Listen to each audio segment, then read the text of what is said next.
কে বাঙালি, এই যে আবেগ ভালোবাসা, এই এখনো কানেকশন আছে বলে সাপোর্টাররা ব্লাডের থেকে আসে, তো অবশ্যই কানেকশন আছে। কিন্তু এই যে হোম গ্রাউন্ডে আমরা শিখেছি সত্যদার থেকে, বাসুদার থেকে, কি হোম গ্রাউন্ডে কিভাবে খেলতে হয়।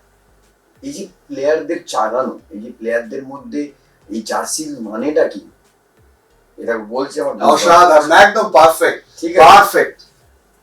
এই যে বাঙালি ছেলেরা থাকলে কি হতো, কি হয় কি বাইরের ছেলেরা যে ধরো 3-4 জন খেলছে, তাদেরকে আমরা এর মানেটা বোঝাতে পারতাম কি এই জার্সির জন্য, এই ক্লাবের জন্য মানুষের কত ত্যাগ, কত রক্ত দিয়েছে।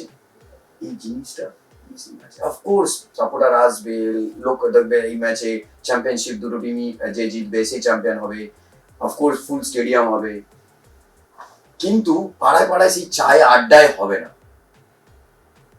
পাড়ায় পাড়ায় যে আগে রেডিও শুনিয়ে আমরা সত্যতাকে চিনতাম, রেডিও শুনে আমরা ছোটবেলায় যখন মাঠে বসে দাদুরা তাস খেলতো আর রেডিও শুনতাম, সত্যতা দৌড়াচ্ছে বল নিয়ে, এটা শুনতাম।